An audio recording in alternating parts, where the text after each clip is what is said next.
भगवान श्री विष्णु ने बताया कि तुलसी में रोजाना जल देने से क्या फल मिलता है।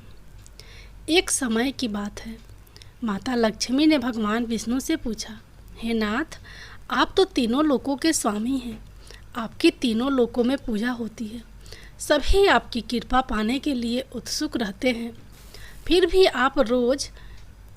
भी आप इस तुलसी के पौधे की पूजा क्यों करते हैं, इसे रोजाना जल क्यों चढ़ाते हैं। मैं इस तुलसी के पौधे को जल चढ़ाने का महत्व जानना चाहती हूँ। माता लक्ष्मी की बात सुनकर भगवान विष्णु ने कहा, हे देवी, तुलसी साक्षात लक्ष्मी का ही रूप है। तुलसी की रोजाना पूजा करने के कई फायदे हैं और तुलसी को जल चढ़ाने मात्र से ही मनुष्य के कई पाप नष्ट हो जाते हैं। तुलसी को जल देने का महत्व बताने से पहले मैं तुम्हें एक पवित्र कथा सुनाता हूँ। इस कथा के माध्यम से तुम्हें तुम्हारे इन प्रश्नों के उत्तर मिल जाएंगे। इसलिए हे देवी, आप इस कथा को बड़े ध्यान से सुनना। भगवान विष्णु ने कहा, हे देवी, जो भी मनुष्य सिर्फ इस कथा को ध्यान लगाकर पूरी सुन लेता है, उसे 100 वर्षों तक तुलसी को जल देने का फल प्राप्त होता है। माता लक्ष्मी ने कहा, स्वामी, मैं इस कथा को बड़े ही ध्यान से सुनूंगी, आप मुझे वह पवित्र कथा सुनाना शुरू कीजिए। भगवान विष्णु ने कहा, हे देवी, बहुत समय पहले की बात है। किसी नगर में एक ब्राह्मण रहता था। उसका जन्म तो ब्राह्मण कुल में हुआ था, लेकिन उसके कर्म नित्य व प्रवृत्ति के थे। वह ब्राह्मण हमेशा ही झूठ बोलता और गलत तरीके से पैसा कमाता था। उसका मन हमेशा बुरे कर्मों में ही लगा रहता था। वह सदैव ही जुआ, वेश्यावृत्ति और चोरी में ही लगा रहता था। उसने अपने जीवन में कभी भी पुण्य के काम नहीं किए और शास्त्रों का अध्ययन नहीं किया। ब्राह्मण होते हुए भी कभी पूजा पाठ नहीं किया। सदैव ही उसका मन दूसरों के धन पर लगा रहता था और वह दिन में जो भी धन कमाता उसे रात्रि में जुआ और वेश्यावृत्ति में उड़ा दिया करता था। इस तरह वह ब्राह्मण अपने जीवन को पाप कर्मों में ही गुजार रहा था। उसने अपने मुख से कभी भगवान का नाम नहीं लिया और ना कभी देवी देवताओं का पूजन किया। इस प्रकार से पाप करते हुए उसे कई वर्ष बीत गए। फिर वह ब्राह्मण कुछ खरीदारी करने के लिए एक नगरी में जा पहुंचता है। उस नगरी के पास में गंगा नदी बहती है और उस नदी में स्नान करने के लिए दूर दूर से लोग आया करते थे। फिर वह ब्राह्मण गंगा जी के किनारे एक आश्रम में ठहरता है। उस आश्रम में अनेक विद्वान ब्राह्मण प्रतिदिन पुराणों का पाठ तथा भगवान की भक्ति में लीन रहते थे। वह ब्राह्मण भी ढोंग करता हुआ वहीं पर उनके साथ रुक गया और उन ब्राह्मणों के साथ रहकर उसे भी भगवान का नाम लेने का अवसर मिल रहा था। वह उसी स्थान पर कुछ दिनों के लिए रुका। फिर वहाँ पर आए हुए लोगों ने गायों का पूजन करके ब्राह्मणों को भोजन कराया, तो उस ब्राह्मण ने भी उनके साथ बैठकर भोजन किया और भगवान का प्रसाद ग्रहण किया। वहीं पर उस आश्रम में एक तुलसी का पौधा था। वह ब्राह्मण जाने अनजाने में उस तुलसी के पौधे में पानी डालता था। उसके मन में कोई विचार नहीं था कि वह क्या कर रहा है। वह प्रतिदिन सुबह उठकर बाल्टी में पानी लेकर तुलसी के पौधे में डालता था। यह उसका रोजाना का नियम बन गया था। फिर एक दिन की बात है, वह आश्रम में सोया हुआ था। तभी अचानक उसके पास एक काला सर्प आया और उस काले सर्प ने उसे नींद में ही डस लिया और थोड़ी ही देर में उस ब्राह्मण की नींद में ही मृत्यु हो गई। और जब सुबह दूसरे ब्राह्मणों ने उसे इस अवस्था में देखा तो उन्होंने उसके मुख में तुलसी पत्र और तुलसी जी का जल डाल दिया। फिर उन ब्राह्मणों को पता चला कि उसकी तो मृत्यु हो चुकी है। तब वहाँ पर यमदूत आते हैं और उस ब्राह्मण को पकड़कर यमलोक ले जाने लगते हैं।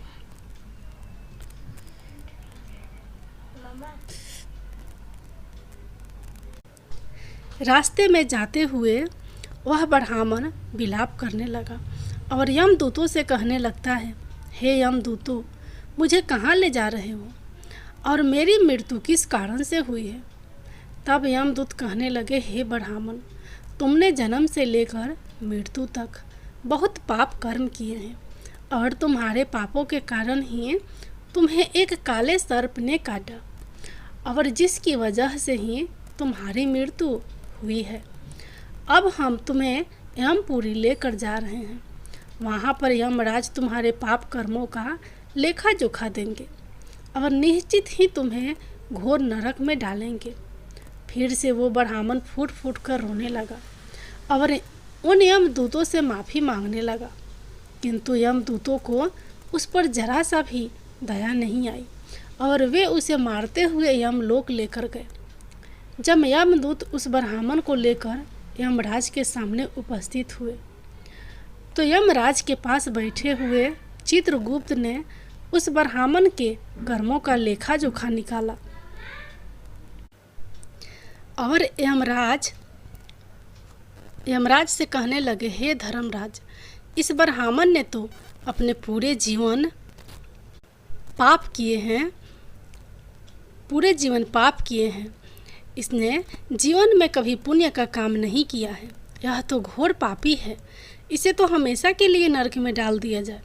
फिर यमराज कहते हैं, हे यमदूतों, जीवन भर पाप करने वाले इस ब्राह्मण को उठाकर ले जाओ और इसे नरक में डाल दो। यमराज का आदेश मिलते ही वे यमदूत उस ब्राह्मण को लेकर नरक की तरफ चल दिए और ब्राह्मण को पीटते हुए नरक में ले गए। वहाँ ले जाकर उसे खौलते हुए तेल के कढ़ाई में डाल दिया। परंतु जैसे ही उस ब्राह्मण को खौलते हुए तेल की कढ़ाई में डाला तो वह एकदम से ठंडा और शीतल हो गया। इस घटना को देखकर उस यमदूत को बड़ा ही आश्चर्य हुआ।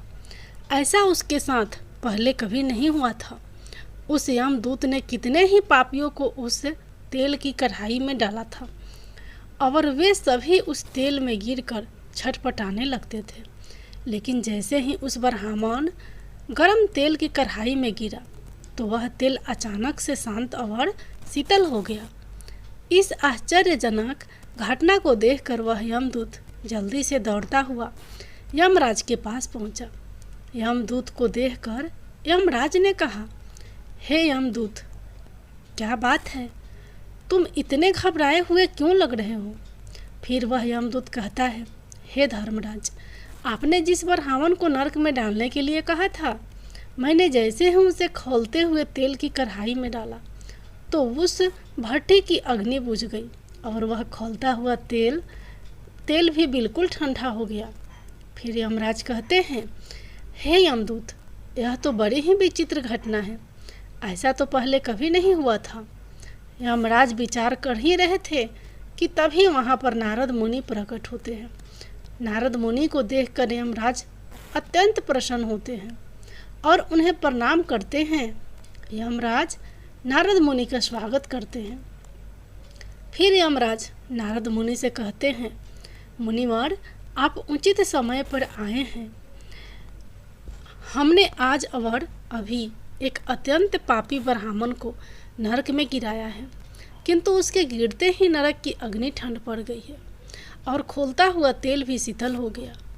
तब नारद मुनि ने यमराज से कहा, हे धर्मराज, आपने जिस ब्राह्मण को नरक में डाला है वह नरक में डालने योग्य नहीं है, क्योंकि उस ब्राह्मण के द्वारा अनजाने में ही ऐसा कर्म हुआ है जो नरक का नाश करने वाला है।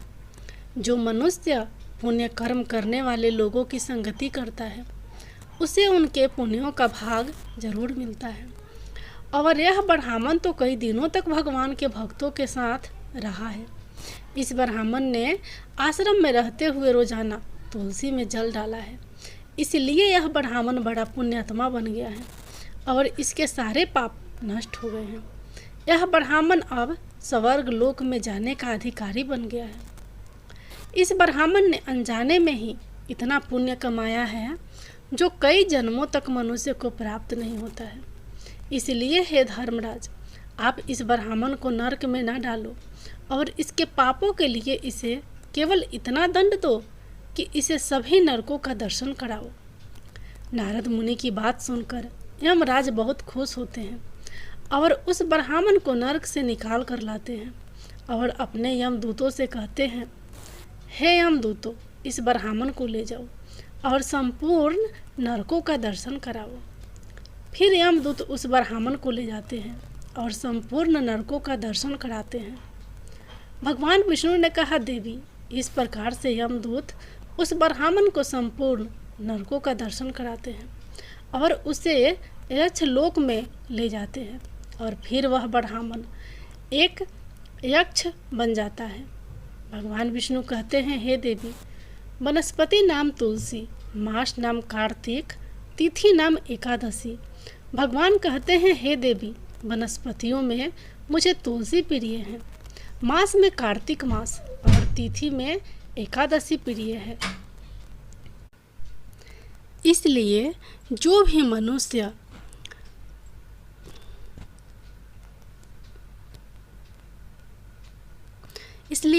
मनुष्य रोजाना तुलसी की पूजा पाठ करता है और तुलसी को जल देता है, वो मनुष्य मुझे सबसे अधिक प्रिय है।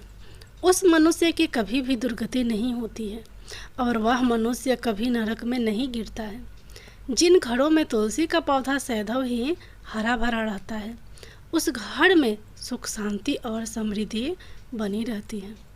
भगवान विष्णु कहते हैं, हे देवी, मेरी पूजा में और मुझे चढ़ाए जाने वाले भोग में तुलसी के पत्र अवश्य होने चाहिए, क्योंकि तुलसी पत्र के बिना मैं किसी भी प्रकार का भोग स्वीकार नहीं करता हूँ। इसलिए प्रत्येक घर में तुलसी का पौधा अवश्य होना चाहिए। अगर आपके घर में तुलसी का पौधा है तो सुख शांति और समृद्धि के लिए तुलसी को चुनरी अवश्य चढ़ानी चाहिए। हमेशा ध्यान रखें कि तुलसी का पौधा चुनरी के बिना अधूरा होता है। तुलसी केवल एक पौधा ही नहीं, बल्कि वह एक देवी है, मेरी अर्थात विष्णु की पत्नी है। इसलिए तुलसी को चुनरी अवश्य ही चढ़ानी चाहिए, क्योंकि इससे पति पत्नी में प्रेम और विश्वास बढ़ता है। पति पत्नी का दाम्पत्य जीवन खुशहाल बना रहता है। घर में रहने वाली महिलाएं सदा सुहागिन और सौभाग्यशाली रहती हैं। तुलसी का विवाह भी अवश्य कराना चाहिए। इससे मनुष्य के सभी दुखों का अंत होता है और सांसारिक जीवन सुखमय बीतता है। भगवान विष्णु कहते हैं, हे देवी, तुलसी के पौधे के आसपास अपने मुख से अपशब्द नहीं बोलने चाहिए। तुलसी के नज़दीक भूल से भी जूते चप्पल अथवा झाड़ू पोछा नहीं रखना चाहिए, इसे पाप माना गया है। तुलसी के पौधे के पास जल से भरा हुआ बर्तन भी नहीं रखना चाहिए। तुलसी के पौधे के पास दीपक जलाने के बाद दीपक को वहाँ से हटा देना चाहिए, क्योंकि तुलसी के नीचे बुझा हुआ दीपक रखना अशुभ माना जाता है। जिस स्थान पर भी तुलसी का पौधा होता है, उस स्थान को हमेशा ही साफ स्वच्छ रखना चाहिए। इसलिए नियमित रूप से तुलसी के पौधे के पास साफ सफाई का ध्यान रखना चाहिए। तुलसी के पौधे में शिवलिंग और गणेश जी की प्रतिमा नहीं रखनी चाहिए। साथ ही तुलसी के गमले में अन्य किसी भी प्रकार का पौधा भी लगाना अशुभ होता है। तुलसी के पौधे के पास कपड़े भी नहीं सुखाने चाहिए, अन्यथा कपड़ों का गंदा पानी तुलसी के पौधे पर गिर सकता है। और हमेशा ध्यान रखना चाहिए कि तुलसी के पत्र को नाखून से नहीं तोड़ना चाहिए, इससे तुलसी का अपमान होता है। यदि तुलसी के पत्ते सूख कर गिर जाते हैं तो उन्हें कचरे में नहीं फेंकना चाहिए, क्योंकि वे पत्ते पैरों के नीचे आते हैं, जो अच्छा नहीं होता है। उन पत्तों को आप तुलसी की मिट्टी में ही दबा दें। भगवान विष्णु कहते हैं, हे देवी, रविवार के दिन तुलसी के पत्ते नहीं तोड़ने चाहिए और रविवार को तुलसी को जल भी नहीं चढ़ाना चाहिए। बाकी सब दिन तुलसी को सुबह स्नान से निवृत्त होकर जल देना चाहिए और शाम के समय एक दीपक जलाना चाहिए। भगवान विष्णु कहते हैं, हे देवी, अक्सर महिलाएं स्नान के बाद अपने बाल खुले रखकर ही तुलसी को जल देती हैं, परंतु ऐसा करना गलत होता है। महिलाओं को हमेशा ही अपने बाल बांधकर माथे पर सिंदूर लगाकर ही तुलसी के जल देना चाहिए। इससे तुलसी का आशीर्वाद प्राप्त होता है। घर में तुलसी का पौधा लगाते समय ध्यान रखें कि इसके लिए गंदी मिट्टी का उपयोग नहीं करें। साफ स्वच्छ मिट्टी का ही उपयोग करना चाहिए। इससे तुलसी माँ रूठ जाती हैं और सूखने लगती हैं।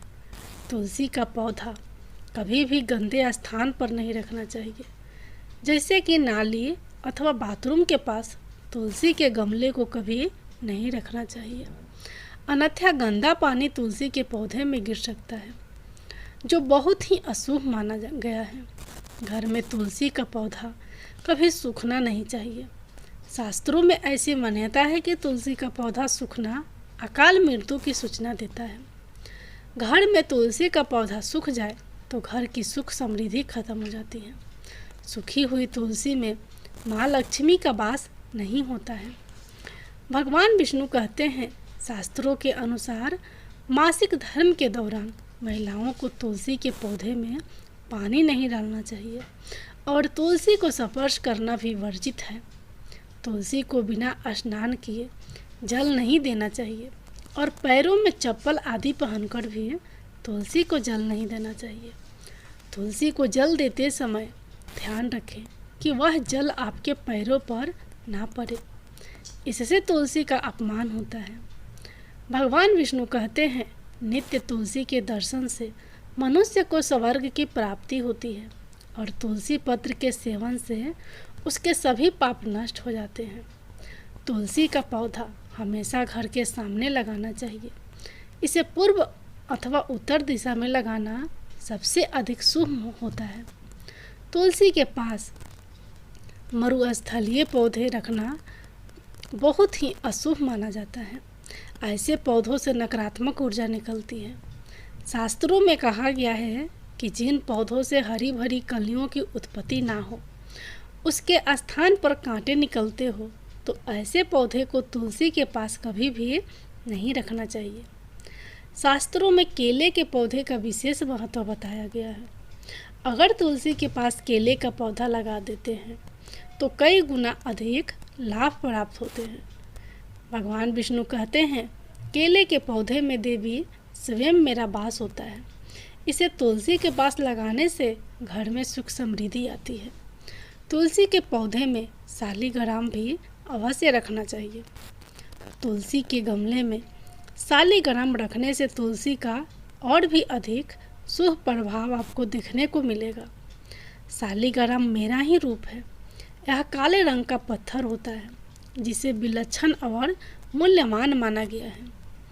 इसे अगर तुलसी के गमले में रखेंगे तो आपके घर तुलसी का और भी अधिक शुभ प्रभाव आपको देखने को मिलेगा।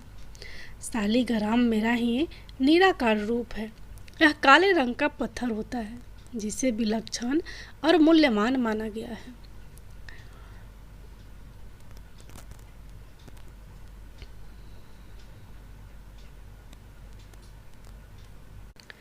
इसे अगर तुलसी के गमले में रखेंगे तो आपके घर से संपूर्ण नकारात्मक ऊर्जा नष्ट हो जाएगी। घर में केवल एक ही शालिग्राम की पूजा करनी चाहिए। भगवान विष्णु कहते हैं, देवी मेरी मूर्ति से कई गुना ज़्यादा उत्तम होता है शालिग्राम की पूजा करना। शालिग्राम को चंदन लगाकर उस पर एक तुलसी पत्र रखना चाहिए। प्रतिदिन शालिग्राम को पंचामृत से स्नान कराना चाहिए। ऐसा करने से मनुष्य के सभी जन्मों के पाप नष्ट हो जाते हैं। शालिग्राम सकारात्मक और सात्विकता का प्रतीक होता है। इस प्रकार भगवान विष्णु ने माता लक्ष्मी को तुलसी के पौधे को जल देने का महत्व बताया है और घर में तुलसी का पौधा लगाने के सभी नियम। तुलसी माता की जय हो। भगवान विष्णु की जय हो।